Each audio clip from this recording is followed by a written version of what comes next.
Good morning, folks, and welcome to Coffee with Paul, only on Right News America.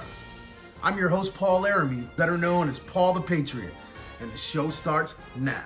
The views and opinions of the show host are that of the show host and not necessarily the views and opinions of Right News America, its sponsors, advertisers, where you see the show broadcasted.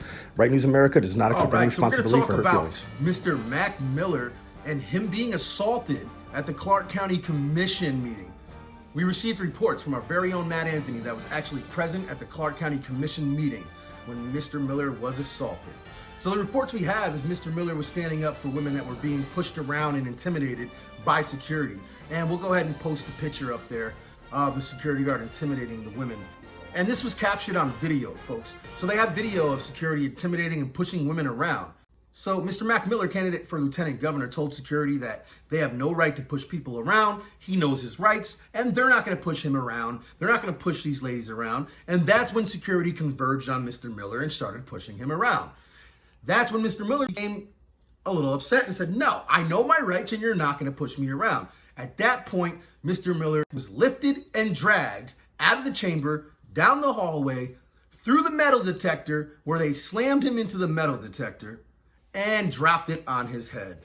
You can clearly see a large lump on the photo that was displayed on Laura Ingraham last night when Mr. Miller was on the show. So it's a bad situation, guys. We're glad that people caught it on film, but everybody was filming this. There was only one person, and that was at Real Matt Anthony, who was actually trying to keep the security guards off of Mr. Miller. And we need to do more of that, folks. We can't allow these Gestapo stormtroopers to treat people the way that they are. We have rights, we're Americans, and we're gonna stand up for our rights. Reports that we have received from his office is that Mr. Miller is recovering, has seen medical attention, does have some injuries, but should be all right. And that's great news. We wish Mr. Miller a speedy recovery. So why were they at the meeting in the first place?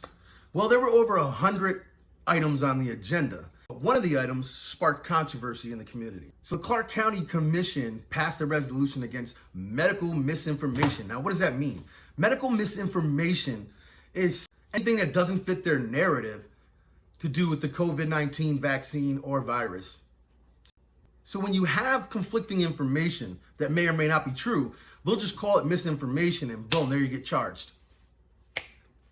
It's ridiculous. This is America. We have the freedom of speech.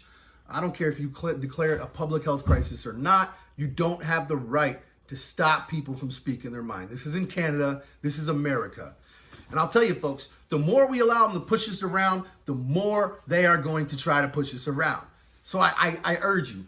I've talked to other business owners that said they got the vaccine because they had no choice. Well, my businesses will not be forcing employees or anyone else to get the vaccine. We are freedom of choice here at Right News America, and it's never going to get better and it's never going to change until we stand up and we fight together. Like, we have to fight together, guys. We have to stand strong and let them know. It's not one of us. It's not two of us. They can't just beat us up like they did to Mr. Miller. We're going to stand together, and you can't beat all of us up. You can't assault all of us. You can't put us all in jail for speaking our mind. Now is the time to stand. I'm Paul Laramie with Right News America. I'll catch you next time. And stay tuned, because we're going to have Mr. Miller and Matt Anthony on the show to talk about the incident. Remember, you heard it first on Right News America. Right News America.